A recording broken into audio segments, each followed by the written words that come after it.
Manhero akanaka mhuri yeZimbabwe. Tiri kufara kusangana manhero anhasi pano pachannel yeNyokayemabhunu updates. Daira kuti makachengeteka nzvimbo dzese dzamuri. Mwari wari kukuchengetai. Ngeirire revolution paridzwa kunzvimbo dzese. So we want to thank everyone who is here. Nebasa ramuri kuita, sharing the information, sharing the gospel of the revolution and so forth. Tiri kuziva kuti tane mazuva tisiri kuupdatana, which is fine. Nezuro was Monday and tine court case this week, and this court case that's the kickstart of the trial. A lot of preparations inenge zichidiwa, sando saka tanga tichitadza kuupdatana. Pacho teta kufoseredzwawo kuti tiende ground tikwanise kuredusa macost. Zvimwe zvinhu tizviitire kumashure zvaimbotitira easy, taituma chita webata pakati, asi tichinawo hedu vachiri kutumika basa vatiri kushanda nawo. So toda kutenda Mwari naizvozvo. So vamwe unozosvika kumba late, nguva yekuupdatana inenge yapfuura.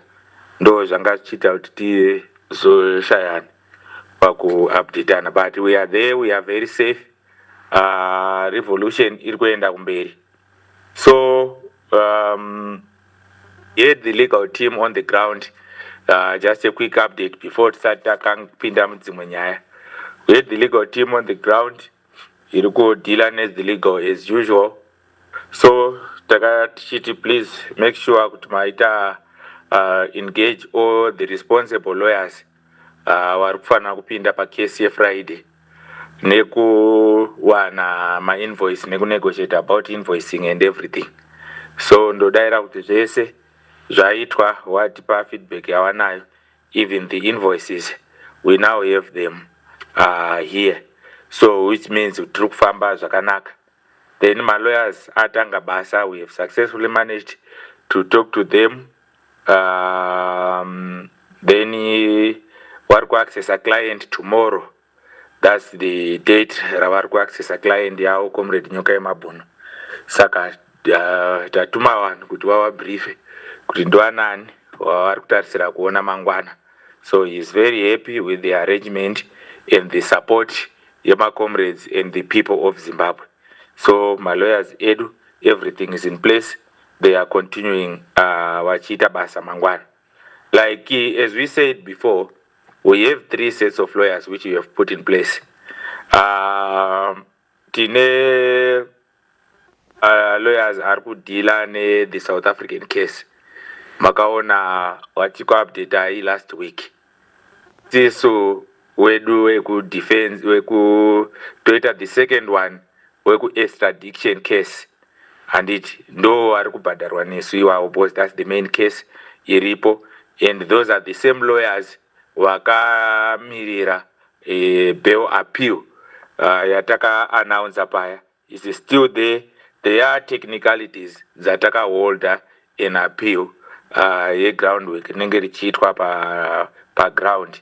Saka tironza kuti muda kuziva kuti nyaya yebail yakamira sei.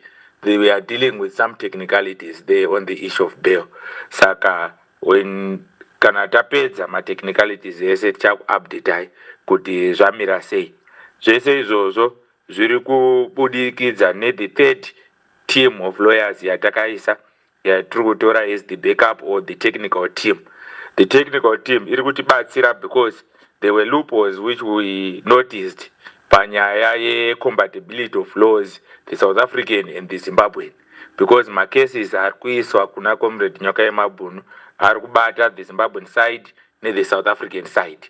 Saka takati no, ngapa pane vakavolunteer kuti ibhadharira this third team the technical team. Iyoyo hatizoimention, hamuzovaoni vachiuya vachikuadressai, but kana tabudirira on this case tichazokuzivisai kuti ndivanani vakatibatsira. So fellow Zimbabweans, like we said before, nyaya yaComrade Nyokayemabhunu has been handled by the people from day one up to now. We managed to go through the bail application up to judgment. We paid the lawyers full settlement. Atina a pending invoice kusvika pa bail judgment yatakapiwa. All the invoices which were submitted to us by the administrators vari kudhira nelegal, we have settled those invoices using the money yakanga ichicontributwa by Zimbabweans. Saka tinozonza vamwe vachitaura vachiti this and that. No, that's not how it is. Kufamily we were giving an extra hand kubatsirawo vana nekubhadhara marentals, but that's not the main purpose of the fundraising. The fundraising yedu isisu on Nyokayemabhunu channel is focusing on the legal matters and make sure kuti Comrade Nyokayemabhunu is safe. Asiwo taizosarawo nechange ndo yataita comrades ngatibatsirei. Asi kufamily takavaudza tikati no, chitiraiwo kubatsira naye zvemhuri since muri panze munobatsirawo here and there, but kulegal will still retain the burden to the people of Zimbabwe. So on legal takuudzai, those are the three setup of teams dziripo. The legal team is going to access the client tomorrow. From the start, tikuziva kuti vamwe maibvunza kuti mamwe malawyers atakatanga nawo ari kupi. We told you kuti vamwe malawyers, they were not feeling well on the course. Saka vanga varipo vaiti ngatipushei since iri nyaya yekuti ti apply for bail ava vachidzoka. So we now have a full set of lawyers back at work. So I am sure all of them, they are going to meet the client tomorrow, Comrade Nyokayemabhunu. So tinozokuupdate kuti chi chinenge chatora nzvimbo kana paine developments on there. So please tikuramba tikumbira rubatsiro rwenyu, because the invoice trial iri kukistart on Friday taanayo at hand. So inoda your hand, it needs your contributions so that we don't face any challenges. It is our duty as your leadership, we revolution, because the revolution pakesi ya Nyokayemabhunu tiri vanhu takazvipira tikati isisi we cannot be defeated nezvigananda. We are fighting zvigananda. We cannot do this alone. We have to fight together. So muri kuona basa rerevolution, bhangeri rerevolution kwariri kuenda. Madhimoni ari kudonha murevolution. Yesterday makaona paicirculatewa the video mai Mutsangwa zvinhu zviri kuitika kuZanu-PF. Isisi hatiko. Isisi tangodeedzera kuti mweya revolution buruka enda unogadzirisa zvinhuko. They were clearly mentioning kuti even during the war zvigananda zvasimisi, they were there. They were well oiled, well financed with the machinery, guns and everything. Wachida kufaita vana veZimbabwe. But they were defeated because the spirit of revolution was amongst the Zimbabweans. That's the very stage atasvika. Zvigananda, we know they want to use money to manipulate the systems, but we are saying kuti isisi we are not going to back off. Tichaibata nyaya zvigananda kumberi, but let me address this issue iri kusekiletwa and audio iyo yanga ichinzi please tiri kukumbira kuti isvike kuna Comrade Saruwaka. Let me go quickly on it.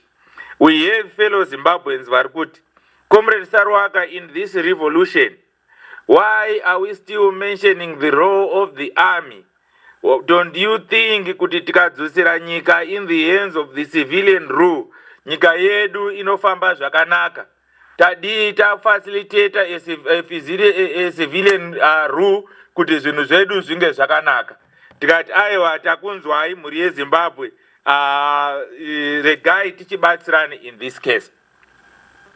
Tiri kuda kunzwisisa this issue kuti in 2017 the military was removed from the barracks, the government system, and it became a mini revolution because there was a hand of the people. That's why makaona kuti even from the foreign countries they refused kuti vai declare as a 100% coup, because people volunteered and worked together with the military, and the military was incorporated into the government under the banner of the Operation Restore Legacy. And we still have the military people within that government with the agenda of restoring the legacy. But when the military people got into the government, they roped in a civilian who was taking chances. That civilian started eliminating some of the military giants who were there to do the control factor. After eliminating the comrades who were standing with the people, they started the looting system. When they started the looting system, they need to move from stage 1 and upgrade to put a complete government under the banner of state capture. So what is a state capture? A state capture is a well-organized group of individuals who use money to manipulate whatever democratic system to take control of the government, so that they will do their looting without control. And who is facilitating that is Cde and Chivai. Where are they getting in? Chivai was used to create a lazy population in Zimbabwe, to such an extent that everybody now understand that if you need to be successful in Zimbabwe to a level that unotenga motkari, you need that thing to be donated to you. It's very difficult to be achieved by working. And how did we get to that mindset? We got to that mindset because this government of Zigananda have created poverty amongst the people of Zimbabwe. It was a well-planned thing. Then the other part of state capture is the bringing of Cde into the politics of Zimbabwe.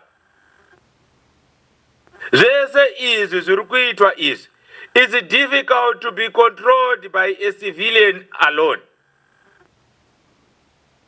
Cde is capturing everything.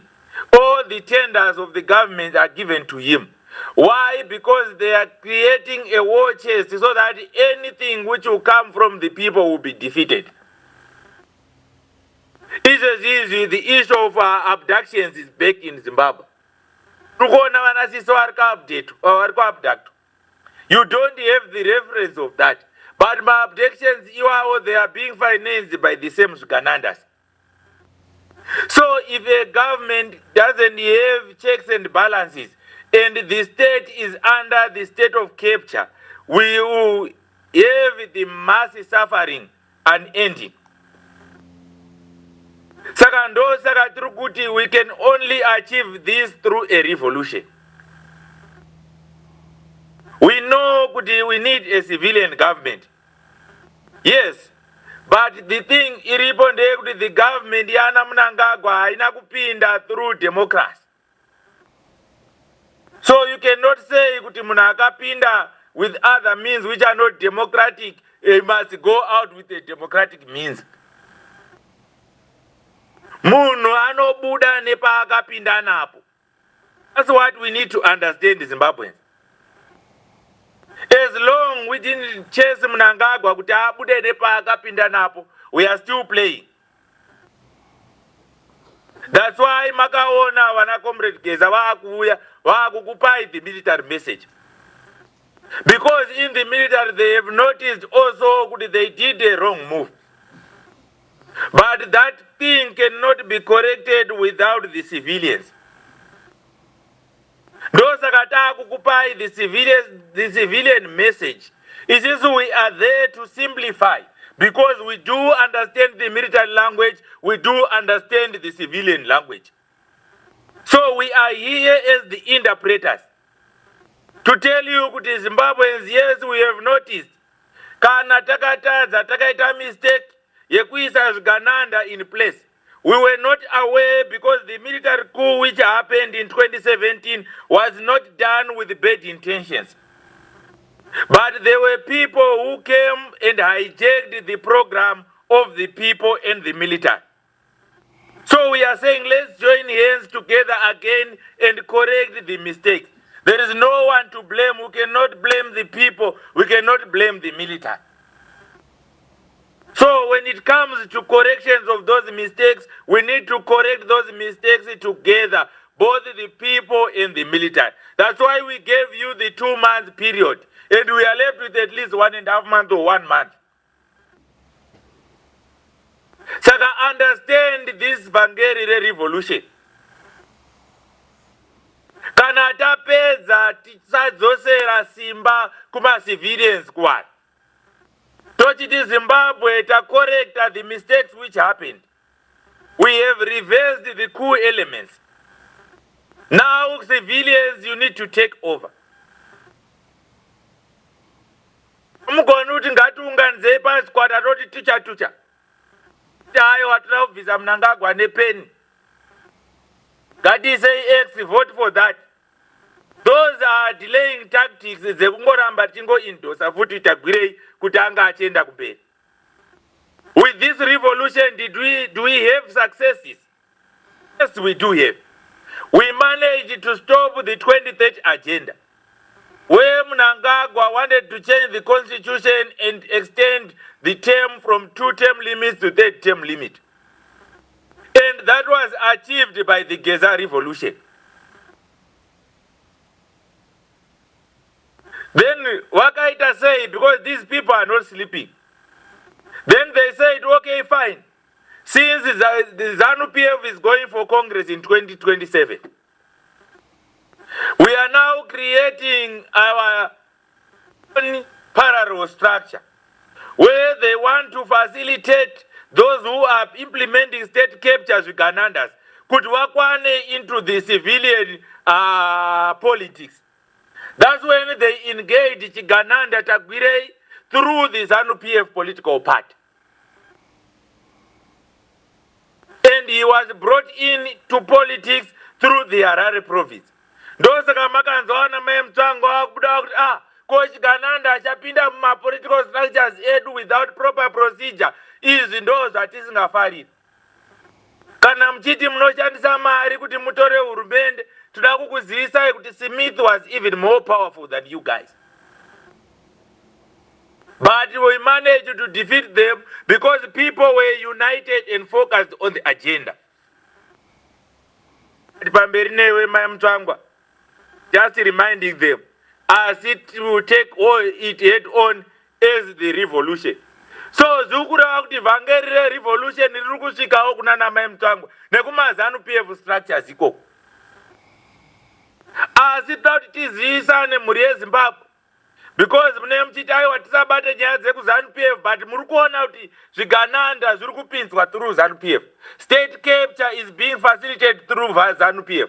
But we had evidence yekuti there are people in ZANU-PF who are progressive, who doesn't even want this state capture to be successful. Saka ngativatsigirei vanhu ivavo as a revolution. Because tikaita zvekutamba, once Tagwirei is incorporated into the political system yema civilians, the same structure yakaindosa 2030 kublawayo is the same structure which will incorporate Tagwirei into the presidency of Zimbabwe. And once that happens, it means we are going to have 10 more years of suffering and looting. Saka tinoti pasi nazo aiwa miswai wakomana miswai zvigananda patasvika panapa miswai henyu. So we are not playing when we are talking of this 2-month limit. Because if we allow this thing to happen for more time, kunonoka kwatete tichiita, we are going to create more problems. Vana vanenge vachiramba vachisungwa, vana vanenge vachiramba vachiabductwa, vana vanenge vachiramba vachiuraiwa. So we cannot buy more time and play games, the politics and propaganda when things are at this level. So we are doing a proper preparation for action. Action is coming, fellow Zimbabweans. Kana signal yauya, we need to move and act. If we say let's turn left, everybody turn left. Trust your leadership and trust the processes. If we say let's take it to the streets, everybody let's take it to the streets. If we say shut down, it must be a shutdown. But we don't know what we are going to say because we understand that there is another word, richauya, kana rabva kumusoro, the word of the revolution. Richauya kwatiri. Those who go to church, please, let's continue praying. Because we now need your prayers more than ever. Masikiro yeZimbabwe, kuti vana veZimbabwe, it's time yekuti tisunungurwe. That's what brought and what takes this revolution forward. Vana vari kusungwa, we are saying munotamba. Let's play these games together. All the tactics that muri kuita tiri kuti pasi nazvo. So, fellow Zimbabweans, we have two issues here. We are moving with our revolution. But as we are moving with the revolution, so let's please join hands together and fight this together. Mad means since to receive my invoices for the next court trial. So this bill which we are going to pay will take us through the trials up to the judgment. Saka ma contributions garamba achitwa achise kuti today yasiyana nebill yekuti tichida kuti mari yese inge iripo on Friday. But at least we need to deposit something before Friday so that my lawyers will be energized kana vachipinda vachinomira defense. But asika tiruziva kuti vada kuti rova skillful. This is what we are saying. As long as we have the support of the people, we are not going to allow Cde Nyokayemabhunu to be extradited to Zimbabwe.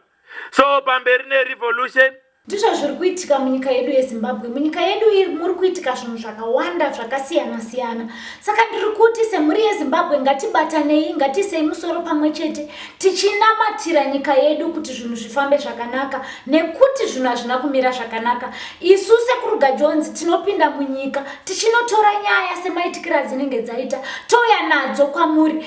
Kana wanga usati wasubscribe ndiwo mukana wekuti usubscribe wotena on the notification bell kuitira kuti patinouya nenyaya ndiwo uchatanga kuiona. Usasaririre, garai muri pano pachannel yevanhu. Ino ichannel yenyu, isu tinouya nenyaya semaitikiro adzinenge dzaita. Hatiwedzere kana kutapudza. Tinokutendai mhuri yeZimbabwe nesupport yamuri kutipa. Thank you so much.